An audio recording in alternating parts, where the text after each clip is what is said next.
This is TWiT.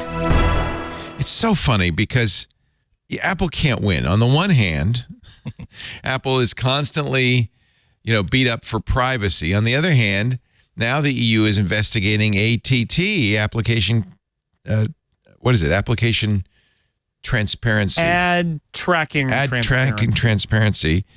Because it hurts the little small businesses. It's like, we're just trying to protect your privacy. This does seem like conflicting news from the EU. The French antitrust watchdog, which is Le Chien qui voit, issues the statement of objection over Apple app tracking yesterday, or actually this was today, citing concerns Apple could have breached regulations linked to the use of iPhone user data for advertising purposes. Wait a minute, what? This is the switch you flip that says they can't track you. The watchdog is concerned that Apple, quote, might abuse its dominant position by implementing discriminatory, non-objective, and non-transparent conditions for the use of user data for advertising purposes. Nice. Apple denies the allegation. Well, I guess what you could say, they don't say this, but what you could say is, well, notice there's no ATT for Apple, but there is for third-party apps, so you could say that. Apple says it denied the allegation, saying the mechanism gives users more control by requiring all apps to ask permission before tracking them. And we're going to engage constructively with the French regulator. Hey, buddy. Where did this come from? 4 French online advertising groups filed an antitrust complaint in 2020 over ATT.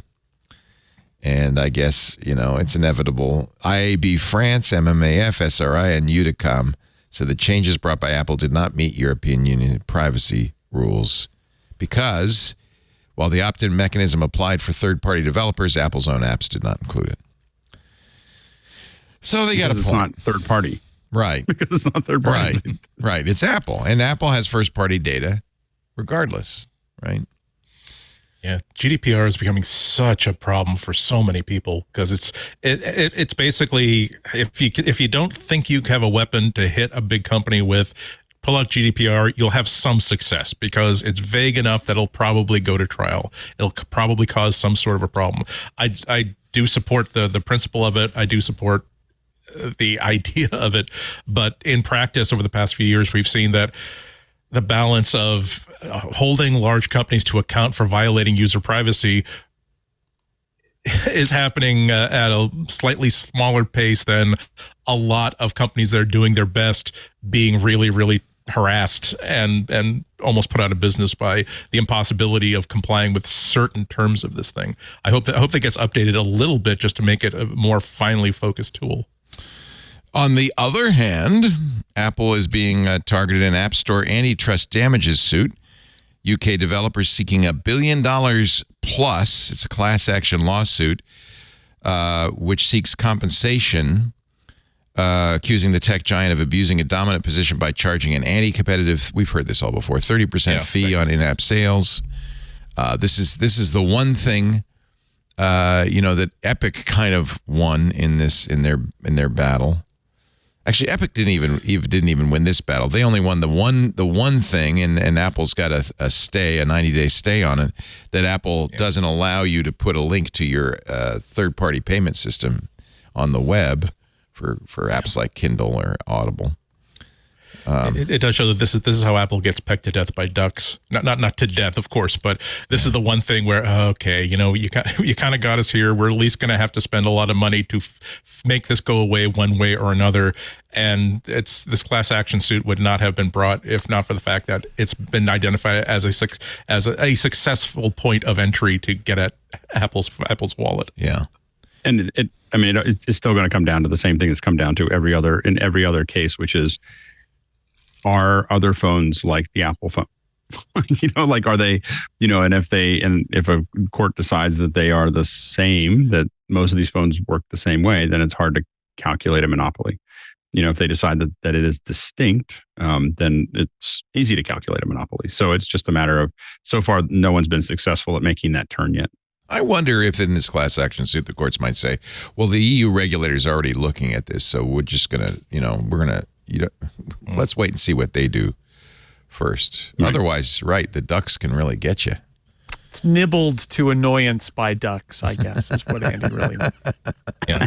Not death, just annoyance. Yeah. Annoyance. Yeah. If it puts pressure on Apple to consider what I always term as not evil motivations, but dogmatic things that they put into place at the very, very start of the App Store that have long since outlived their usefulness and their sanity in an app store, that's a good thing. I hope that that's what happens. I don't hope that Apple keeps having to write billion-dollar checks. I don't think they're going to write a billion-dollar check here. But just as that kind of pressure is the reason why a lot of the developers who aren't making, actually 85% of developers, as Apple says, don't pay any fees whatsoever because they're not making enough money to actually start being charged the tariff, so to speak.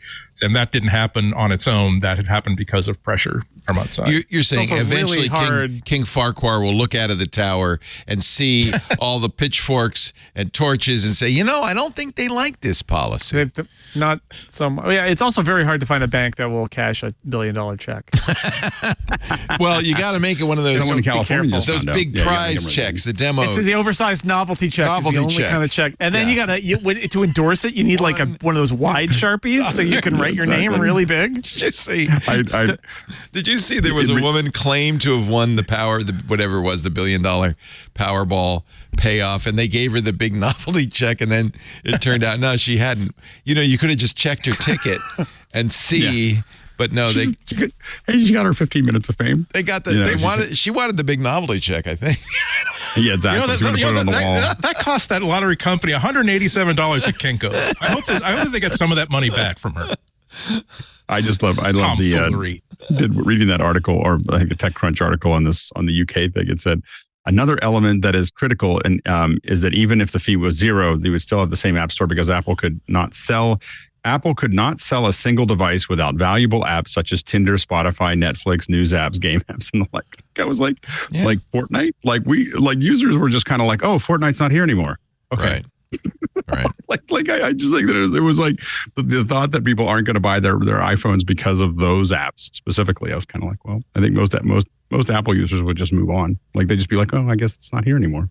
So you'd have to take them all out to make that possible. But Fortnite, I thought was an amazingly illustrative thing of the leverage that an individual app has, because it was like I had a whole bunch of friends that were playing Fortnite and then they just weren't. Then they stopped. And they were like, oh, it's gone now. So I will now do something else. It wasn't like I'm now going to go to an Android. Like that wasn't one of the options. So Apple is a little upset about a proposed UK surveillance bill. The government in the UK seeking to update the Investigatory Powers Act of 2016. It wants messaging services to go to the Home Office and make sure the security features meet their needs. In other words, the Home Office could say, turn off those security features without telling anybody. Yeah. Apple says, over our dead bodies. And everybody else. I mean, like everybody else that's connected to messages are just like, well, we're going to have to turn it off. Like, we're just not going to have to turn it off. Yeah. They're under this proposed rule that Apple and others would be required to do what Apple was proposing to do a couple of years ago, which is to scan content on the phone for CSAM, child sexual abuse material on the device before it goes into a messaging service, which means that they would have to break all encryption, which is that's not going to happen. And as you say, WhatsApp and Signal both have also said, we're just going to leave the UK if you make us do that. Hope your citizens enjoy email. That's all you're going to be using to talk to each other with. Well, and I mean, come on, the politicians here, right? They want to look tough. Yes, you want to. First off, they bring the most egregious examples to the table. So they say this is about saving the kids and it's about stopping terrorism. But it's also about providing the government with access to whatever they want to see. Right. And that's where it always goes because that's ultimately what governments want. At the same time, the politicians who make the laws that let the government operate don't want to be the ones who make their constituents angry because they broke their phone and they broke their messaging app and all of those things. So it feels like the most likely scenario here is that there's already carve-outs in there for like Zoom.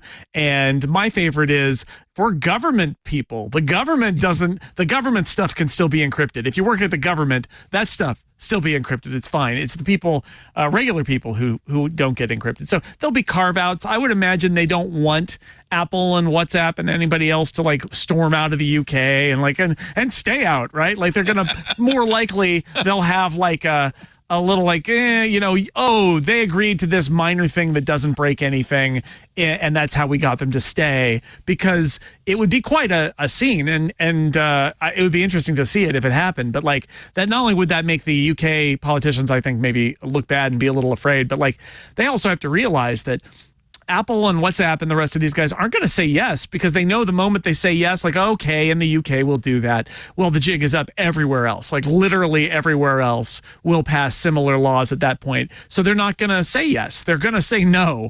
So if you're a UK politician, do you want them to storm out of your country? Probably not. Yeah. So we'll see. But it's real interesting because they're right on the verge here. It just undermines our belief in the competency of our leaders. Like it's just the dumbest law. Like this is why a lot of times when politicians say they want to make a law about something, you go, well, like, they're just, these are technological infants, that are trying to make laws about things that they just don't know anything about. And they're being told that they're being given a pile of things to think about from the intelligence community. So the intelligence community is pushing this, and they're talking to people who barely know how to use email about why it's important that they have access to this data. And so they're like, "Ooh, okay," this seems reasonable to me. And it's just, and we see this in all the countries, especially the Five Eyes. Like those are the five countries that you see the most action outside of Russia and China, which kind of have their own little world. Is the Australia, New Zealand, Canada, United States, and UK. The Apple says, one, we're not going to make changes to security features specifically for one country that would weaken the product for all users. Two, some changes would require issuing a software update, so we can't even do it secretly. Three, these proposals constitute a serious and direct threat to data security and information privacy that would affect people outside the UK. To which the Home Office said, we keep all legislation under review to ensure it is as strong as it can be, and this consultation is part of that process. No decisions have been made yet. No, not at all. So I think once people sat up and took notice to the Snoopers Charter, as it's called, and the modifications to the Snoopers Charter, that maybe the Home Office will walk that back. This episode of Tech Break is brought to you by ACI Learning. The training industry's completion rate is barely 30%. ACI Learning blows its competitors away with an over 80% completion rate. Don't settle for subpar, boring training. This is what IT pros want. Fill out the form at go.acilearning.com/twit for more information on a free 2-week training trial for your team.